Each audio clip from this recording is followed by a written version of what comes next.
continuando con el estudio de la epístola del apóstol Pablo a los Gálatas, es oportuno recordar algunas ideas las cuales nos permiten retomar la historia. Hasta el momento hemos visto a Pablo asombrado de que las iglesias de Galacia estén invalidando el verdadero evangelio que nos concede gracia y paz a nosotros y gloria a Dios. Eso lo vimos en Gálatas capítulo 1 del versículo 1 al versículo 9. También estudiamos cómo Dios obró en Pablo antes de salvarlo y lo equipó para predicar el evangelio. Su viaje a Jerusalén demostró que el evangelio apostólico trata de la fe en Cristo y nada más. Eso lo vimos en Gálatas desde el capítulo 1 versículo 10 hasta capítulo 2 versículo 10. Continuando con el recorrido, observamos cuando Pedro en algún momento de su vida no anduvo de acuerdo con el evangelio de la justificación por fe.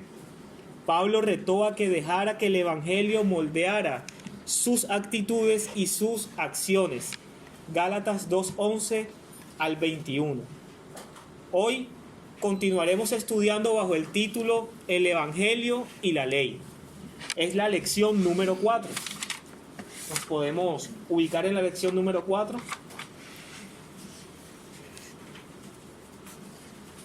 Y vamos a estudiar la porción de los Gálatas del capítulo 3 a partir del versículo 15 al versículo 25. El jueves anterior estudiamos Gálatas capítulo 3 desde el versículo 1 hasta el versículo 14.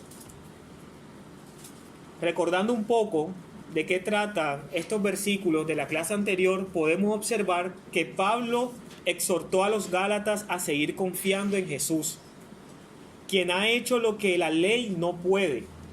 Él ha tomado nuestra maldición y nos ha dado la bendición de Dios. También vimos cómo el evangelio es el camino por el cual entramos al reino de Dios. Pero Pablo mostró que el evangelio es mucho más que eso. No solo somos salvos por el evangelio, sino que también ahora crecemos por el evangelio.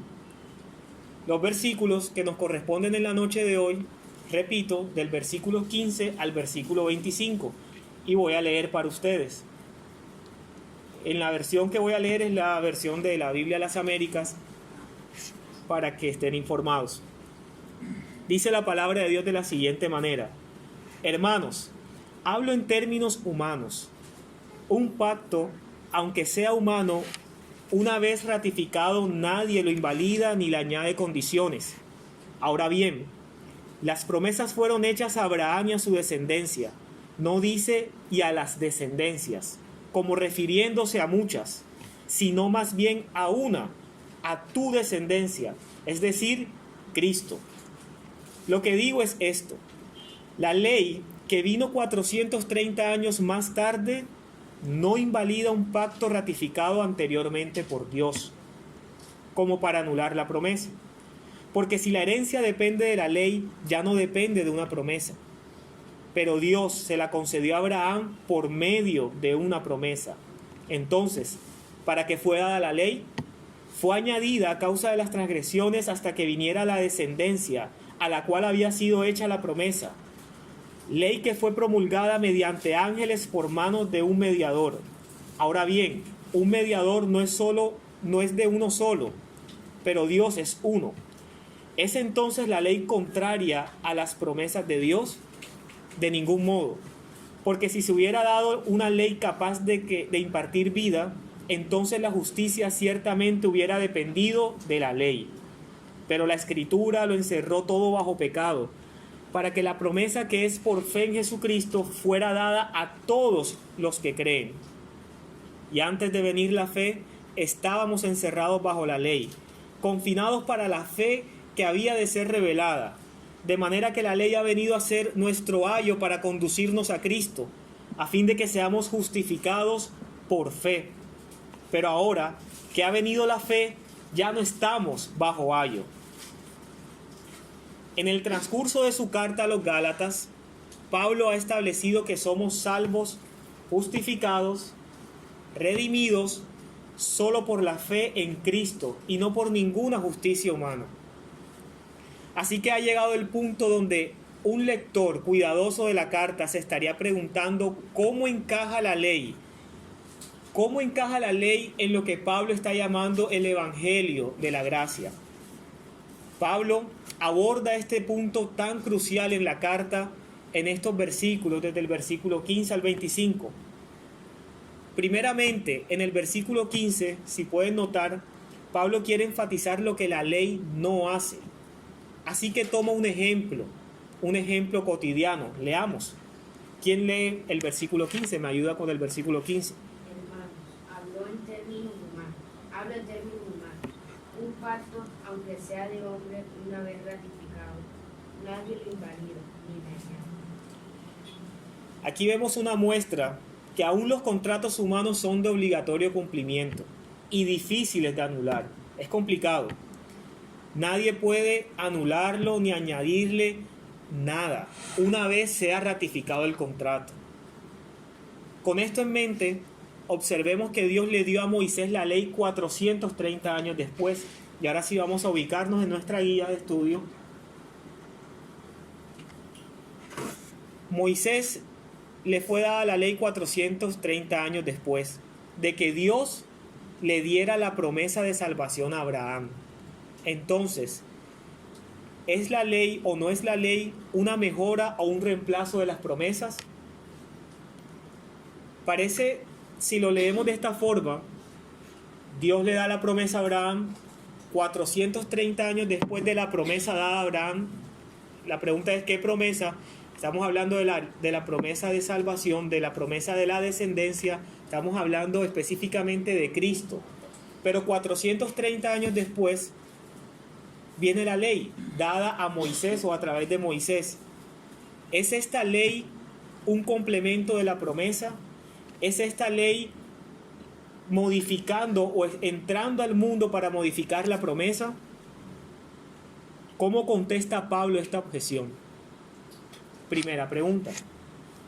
Vamos a ubicarnos en los versículos 15 al 18. ¿Quién me ayuda con los versículos 15 al 18, por favor? Hermanos, hablo en términos humanos.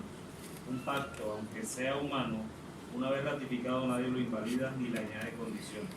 Ahora bien, las promesas fueron hechas a Abraham y a su descendencia. No dice y a las descendencias, como refiriéndose a muchas, sino más bien a una y a tu descendencia, es decir, Cristo. Lo que digo es esto: la ley que vino 430 años más tarde no invalida un pacto ratificado anteriormente por Dios como para anular la promesa. Porque si la herencia depende de la ley, ya no depende de una promesa, pero Dios se la concedió a Abraham por medio de una promesa. Leyendo la primera parte, cuando observamos que la ley vino 430 años, entonces lo que podemos concluir es, esto cambia las cosas. Si queremos obtener la bendición que Dios le dio a Abraham, entonces tendremos que obedecer la ley de Moisés para adquirir la promesa de Dios dada a Abraham. Pablo dice y demuestra que esta conclusión es falsa. La ley no anula el pacto de Dios que había ratificado previamente. Dios había ratificado el pacto con Abraham 430 años antes. La ley vino después, pero ella no anula el pacto ratificado por Dios. De haber sido así, hermanos, entonces la promesa quedaría invalidada, fuera nula, y la salvación obtenida o la salvación dada por Dios ya no fuera por medio de la fe, sino por medio del cumplimiento de las obras de la ley. Miren lo crucial que es para Pablo defender la fe o defender el Evangelio en este punto de la historia cuando está exhortando a los Gálatas. Y recuerdo en el capítulo 2, versículo 21, que Pablo decía, no hago nula la gracia de Dios, porque si la justicia viene por medio de la ley, entonces Cristo murió en vano. Es algo importante, hermanos. No es algo simplemente de un grupo de falsos maestros llamados o catalogados como judaizantes que están trastornando una parte de la doctrina, pero podemos continuar con ello. No es simplemente eso, es algo trascendental. Se está quitando el valor verdadero al plan de redención de Dios en Cristo Jesús. se está quitando la esencia del Evangelio al proclamar que debemos cumplir con las ordenanzas o lo establecido en el Evangelio, además de la ley. Y volvemos al punto de la primera lección. Todo lo que le añadimos al Evangelio anula el Evangelio. Todo lo que le quitamos al Evangelio anula el Evangelio. Y esto era lo que estaba sucediendo hasta este punto. Es la misma problemática que hemos venido estudiando desde el capítulo 1. Y seguimos apuntando a la misma conclusión. Es el Evangelio solamente. No hay más nada. No podemos, como decía el apóstol Pablo cuando les decía: Gálatas torpes, Gálatas insensatos, ¿quién nos fascinó? Habiendo comenzado por la fe, ahora vais a acabar por las obras. No podemos pretender llevar una vida conforme a la voluntad de Dios o conforme a la obediencia de Dios con nuestros propios esfuerzos. Porque si ya Dios ha dicho que no hay justo ni a un uno y que todos hemos pecado, entonces nuestros esfuerzos no tienen mérito alguno para crecer. Nuestros esfuerzos no tienen mérito alguno para continuar en la vida de creyentes. Entramos por la fe, vivimos por la fe, continuamos creciendo por la fe en Cristo nada más. Es Cristo el que lo hace todo, mis hermanos. Es por eso que Cristo, cuando se fue a sentarse a la diestra del trono de Dios, Él dijo: os conviene que yo me vaya porque dejaré un consolador. Y ese consolador es el Espíritu Santo que hoy mora en el corazón de cada uno de los creyentes. Y es aquel, Dios mismo morando en cada uno de nuestros corazones, quien nos da el poder para continuar creciendo conforme a la fe y no conforme a las obras de la ley. Él ha escrito la ley en nuestros corazones. Así que, mis hermanos, la ley dada a Moisés no anula la promesa ratificada a través de un pacto dada por Dios 430 años antes. Con eso respondemos la primera pregunta. ¿Cómo contesta Pablo esta objeción? Creo que los versículos 15 al 18 nos dieron claridad de ello. Con este argumento concreto, Pablo puede afirmar lo que la ley no hace. La ley no anula la promesa. Ahora bien, si la ley no invalida la promesa, la siguiente pregunta sería: ¿qué no logra la ley? Versículo 21. ¿Quién me ayuda con el versículo 21? Luego la ley es contraria a las promesas de Dios en ninguna manera, porque si la ley dada pudiera vivificar, la justicia fuera verdaderamente por la ley. En el versículo 21, Pablo regresa a la declaración con la que comenzó el versículo 19. Dios nunca tuvo la intención de que su ley impartiera vida. Eso es lo que no logra la ley. La ley no imparte vida. De lo contrario, podríamos ser justos por ella. Pero recordemos lo aprendido, y vuelvo y resalto el versículo 21, pero del capítulo 2. Dice: no hago nula la gracia de Dios, porque si la justicia viene por medio de la ley, entonces Cristo murió en vano, o por demás murió Cristo, como dice alguna versión, la versión Reina Valera. Hasta este punto podemos observar, para responder esta pregunta número 8, que la ley no logra impartir vida. Eso es lo que la ley no logra. La ley no hace nula la promesa, no anula el pacto, y lo que la ley no logra es que no puede impartir vida. No hallamos justificación en ella. Ahora bien, ¿para qué sirve la ley? Si no anula la promesa, es decir, da igual si hubiese venido 430 años después, al parecer, tal como estamos estudiando, y la ley tampoco puede impartir vida. Entonces, ¿por qué Dios da la ley, otorga la ley a través de Moisés 430 años después? Quiero escuchar si algún hermano quiere aportar algo en este momento para ver si vamos comprendiendo hacia dónde nos lleva este estudio. Incluso la ley fue dada parte la ley funciona como un espejo, o sea, a través del cual el hombre puede ver su pecado. O sea, obviamente la desobediencia de Israel estaba haciendo que ellos no pudieran ver sus pecados, porque tenía que haber una ley que le dijera: ¿sabes qué? Tú matas, matar es malo, tú robas, robar es malo, no me estás honrando a mí, en el caso de Dios. Entonces, por eso vino la ley. La ley vino a manifestar, pero no vino a salvar, no vino a generar una justificación ni a dar vida. Como dices tú. La ley vino como consecuencia del pecado del hombre. Trae al hombre efectivamente que es pecador y que no podía salvarlo a sí mismo, sino que necesitaba un salvador. También la ley muestra, y eso lo logra mostrando el carácter santo de Dios. Y eso es lo que nos lleva precisamente a lo que dice Carlos, a mostrar nuestro pecado. Delante de un Dios santo que muestra su carácter a través de la ley, no hay nadie que se pueda justificar. Correcto. Ahora, es interesante esa figura del espejo, porque esto entra dentro de los propósitos de la ley. Aunque la ley no logre impartir vida, y aunque la ley no anule la promesa, sí cumple un propósito. Y no es mala la ley. La Biblia dice que la ley es santa, es buena y es justa. Y el por qué es santa, buena y justa, por lo que dice el hermano Alejandro. La ley revela el carácter de Dios. Entonces no hay nada malo, ni nada perverso en el carácter de Dios. Por tanto, la ley no es perversa ni es mala. Y sí cumple un propósito importante en nuestra vida.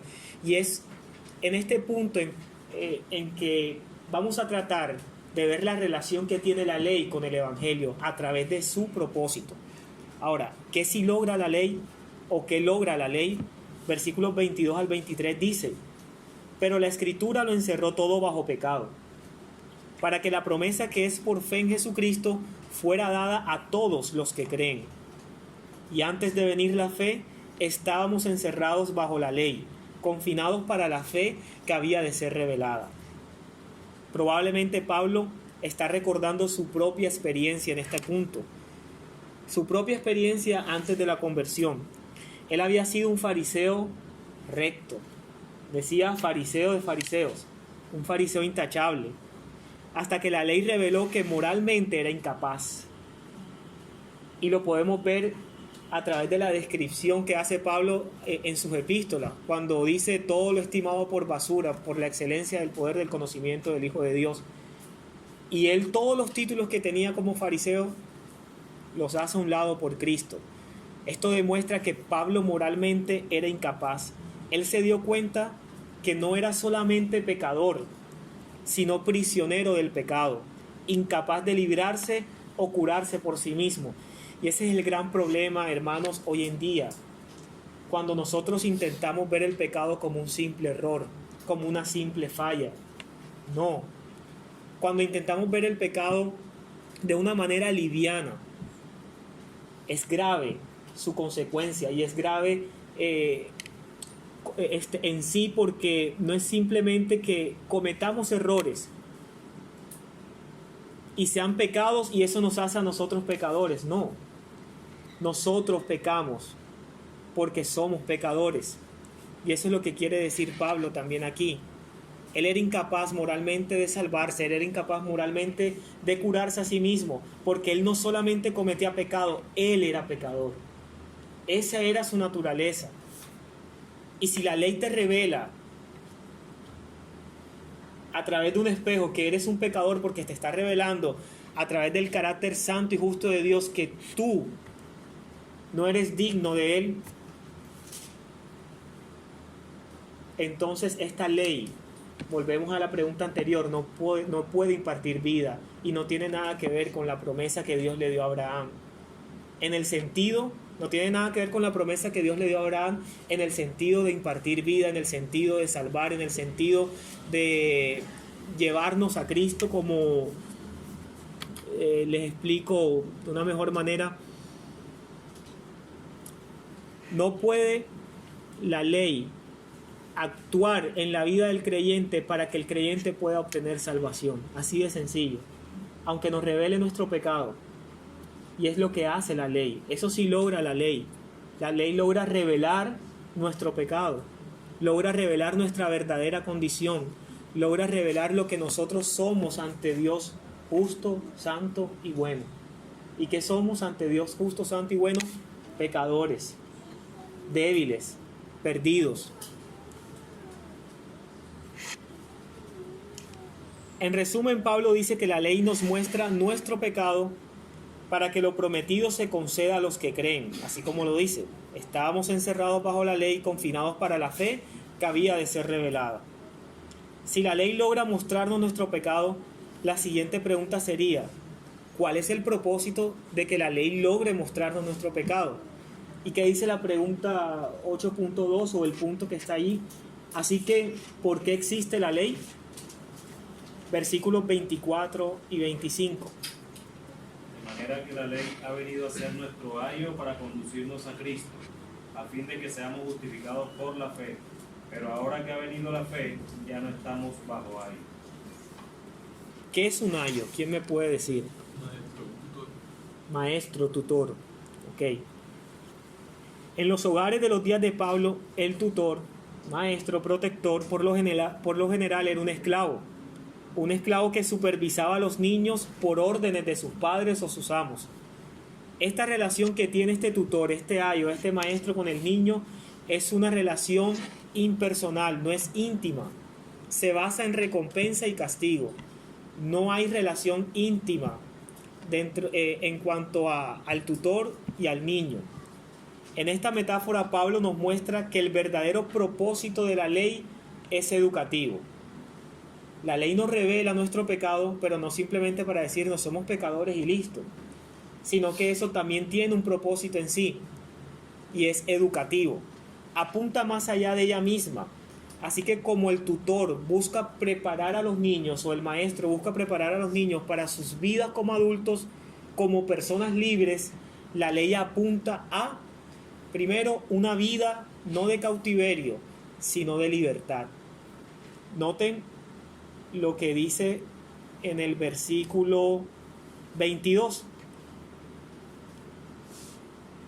El versículo 23, dice: estábamos encerrados bajo la ley.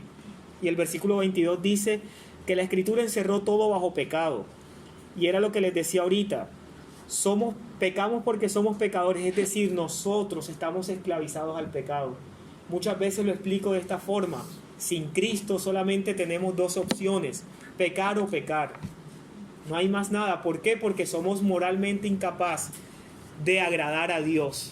Somos moralmente incapaces de no pecar. Pero hoy ustedes me dirán: ¿y las personas que son moralmente buenas? ¿Qué hay de eso? Porque yo a veces conozco a personas no creyentes que son mejores esposos, porque a veces conozco a personas no creyentes que son mejores esposas o mejores empleados. ¿Qué pasa con eso? Hay algo importante dentro de este cuadro que se pinta, y es que cualquier cosa que se haga, sea buena o sea mala, pero que no se haga para la gloria de Dios, es pecado, porque no se está haciendo para Dios ni para su gloria, que es el propósito inicial de la creación del ser humano. Se está haciendo para sí mismo. Entonces no estamos adorando a Dios, sino nos adoramos a nosotros mismos. Incluso aunque nuestras acciones como no creyentes sean más piadosas que las de un creyente, pero no sirve de nada. Dice la palabra que aún nuestra mejor obra para Dios es como un trapo de inmundicia. Nuestra mejor obra, lo mejor que podamos hacer para Dios es como un trapo de inmundicia. No vale la pena en este momento de ser tan literal en lo que significa trapo de inmundicia, pero quiero que vean la gravedad del pecado en la vida del ser humano, o la condición del ser humano sin Cristo. La ley apunta no a ella misma, sino apunta a una relación personal, a una relación íntima con Dios. Cuando nos damos cuenta, mis hermanos, que somos pecadores ante un Dios santo y justo, cuando nos damos cuenta que somos incapaces de acercarnos a Dios por nuestros propios méritos, cuando nos damos cuenta que nuestra vida no puede hacer algo para agradarle más a Dios que lo que podamos hacer, entonces vamos a caer derretidos a los pies del Señor y decirle: Dios mío, no podemos, somos incapaces. Si verdaderamente hay un medio de salvación, muéstramelo. Y ahora estoy hablando a nosotros. Aquí había una problemática distinta, pero apuntaba a lo mismo, a llevarnos a Cristo. A eso Es lo que Pablo quiere decir, o eso es lo que Pablo quiere decir cuando dice que la ley es un ayo. La ley es un tutor. La ley nos lleva de la inmadurez, a ser como niños, a la madurez, a ser adultos, a ser libres. Eso nos lleva a la ley, pero solamente por el hecho de que nos damos cuenta que somos incapaces y que no es por nuestros méritos. La ley nos conduce a Cristo, nos lleva a la fe, nos guía hacia la verdadera libertad. Ya no somos niños que necesitamos de un tutor o guía. Ahora, ¿será que cuando la palabra dice en el versículo 25 de la siguiente manera, dice, pero ahora que ha venido la fe ya no estamos bajo ayo? Esto quiere decir que entonces, como ya no estamos bajo el tutor, no estamos bajo el guía, vamos a hacer lo que se nos da la gana y no podemos o no debemos cumplir la ley. ¿Quiere decir esto Pablo? ¿Crees que esto es lo que los cristianos no les debería preocupar obedecer la ley? ¿Crees que esto quiere decir que los cristianos, dice la pregunta, no les debería preocupar obedecer la ley? Como ya no estamos bajo el ayo, como ya no estamos bajo el tutor, bajo el guía, entonces la ley no importa en este momento, en este punto de nuestra vida. Ya estamos en Cristo y ya no vivo yo, ahora vive Cristo en mí, Cristo hace todo y hasta ahí llegamos. ¿Será esto correcto? Como vimos antes, la ley fue nuestro supervisor hasta llegar a Cristo. Y fue como un protector sobre un niño hasta que él o ella alcanzaron la madurez. Pero si seguimos desarrollando la analogía, ¿quién de nosotros, siendo niños y recibiendo la instrucción de nuestros padres y de nuestros maestros, pretende, cuando es adulto, hacer lo que quiera o hacer lo contrario a lo que se nos ha enseñado? No tiene sentido. Si nosotros como padres educamos a nuestros hijos en este momento, en esta etapa de la vida, es para que cuando nuestros hijos lleguen a la edad adulta o a la madurez, recopilen y tengan atesorado cada una de esas instrucciones que han sido dadas en la niñez. Lo mismo pasa con nuestros maestros.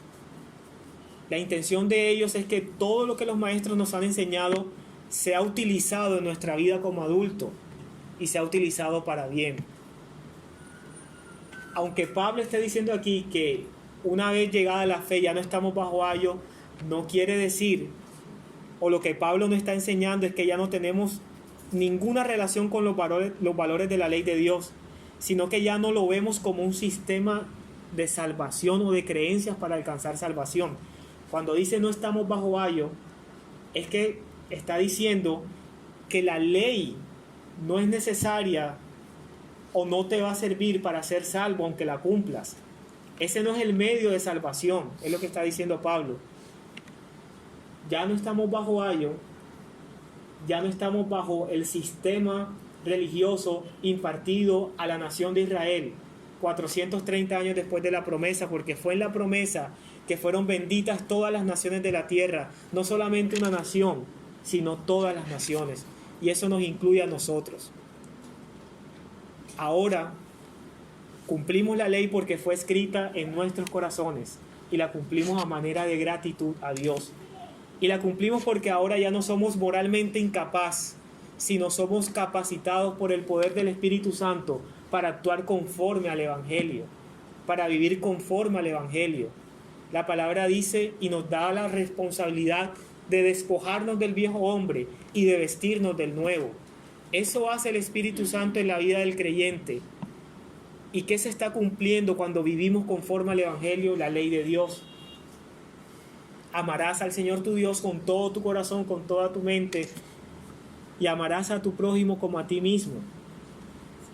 A eso nos llama el Evangelio de Jesucristo, y lo cumplimos no para ser salvos, o como hemos escuchado muchas veces, nuestras obras no son, o no hacemos obras para ser salvos, sino que obramos porque somos salvos. Y es lo que tenemos que tener claro. Y es por eso que la persona moralmente buena, pero que no es creyente, no puede obtener su salvación a través de sus obras moralmente buenas, porque estas, como ya lo he dicho, son trapos de inmundicia. Y ningún ser humano será justificado por las obras de la ley, sino por el oír con fe. La ley y la gracia obran juntas en la salvación cristiana. Muchas personas quieren tener un sentimiento de gozo y aceptación, pero no admiten la gravedad de su pecado. Esto pasa mucho. No escuchan el análisis penetrante y doloroso que la ley hace a sus vidas. No se miran al espejo. Pero a no ser que veamos cuán incapaces y profundamente pecadores somos, el mensaje de salvación no será ni libertador ni vivificador para nosotros. No va a ser, no impartirá vida cuando no entendamos o comprendamos la gravedad de nuestro pecado. El sacrificio de Cristo nos parecerá poco, porque no estamos reconociendo que necesitamos de ese sacrificio. Y esto es importante tener en cuenta en el momento en que estemos hablando o proclamando nuestra fe a una persona no creyente. Muchas veces hemos escuchado ese mensaje bonito, que porque suena bonito, dice: Dios tiene un plan maravilloso para tu vida, o Jesús te quiere bendecir, o acepta a Jesús en tu corazón. Hermanos, en ninguna parte de la Biblia dice que tenemos que aceptar a Jesús en nuestro corazón. En la Biblia lo que dice es: arrepiéntete y cree en el Evangelio. Te manda a arrepentirte. Pero una persona que quiere vivir una vida maravillosa en Jesús, muchas veces no mide la magnitud de su pecado y de la gravedad en la condición en la que se encuentra. Y para eso sirve la ley. Y es ese medio que Dios usa al mostrarnos nuestro pecado y llevarnos a Cristo. Les explico porque fui confrontado en un tiempo en mi vida en la forma en cómo se debía predicar. Y muchas veces, porque eso es lo que nos enseñan las iglesias tradicionales, a que prediquemos con un mensaje maravilloso y motivador, pero cuando predicamos mostrando el espejo, podemos obtener la gratitud de honrar a Dios a través de nuestra enseñanza. Quiero finalizar con esto, mis hermanos. Quiero preguntarles: ¿por qué personas tienen que saber que Dios es un Dios que fija leyes antes que puedan entender por qué la muerte de Jesús es una buena noticia? Yo he respondido de forma breve. Dice: ningún hombre jamás ha apreciado el Evangelio hasta que la ley le ha mostrado su necesidad. Nadie. Es una frase de John Stott.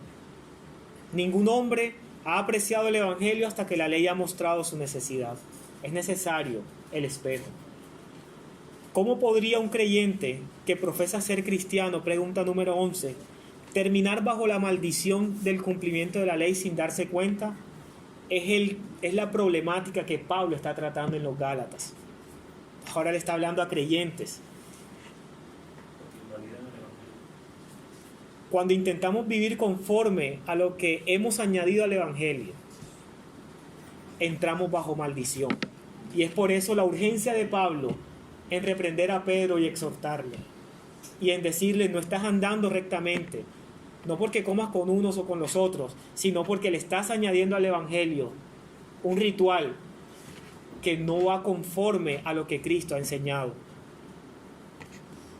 Y por último, ¿qué le dirías a alguien que ha hecho esto, que le ha añadido al Evangelio? Que se arrepienta. A mí me gusta responder con versículos que ya he estudiado, y hay un versículo que me ha quedado en mi corazón y en mi mente, y es el versículo 21 del capítulo 2. Y vuelvo, y esta es la cuarta vez que lo toco en esta noche. No hago nula la gracia de Dios, porque si la justicia viene por medio de la ley, entonces Cristo murió en vano. Si tú estás actuando de esta forma, estás haciendo nulo el sacrificio de Cristo. Si tú estás actuando de esta forma, tú no eres creyente, tú no eres hijo de Dios. Si persistes en ese actuar. La ley nos muestra cómo realmente somos. Y la ley también nos dirige para ver a Cristo como realmente es nuestro Salvador. Aquel que obedeció la ley en nuestro lugar para que nosotros recibiéramos la bendición prometida. La ley nos permite amar a Jesús y nos capacita para mostrar nuestro amor en obediencia por gratitud a Él. Oremos.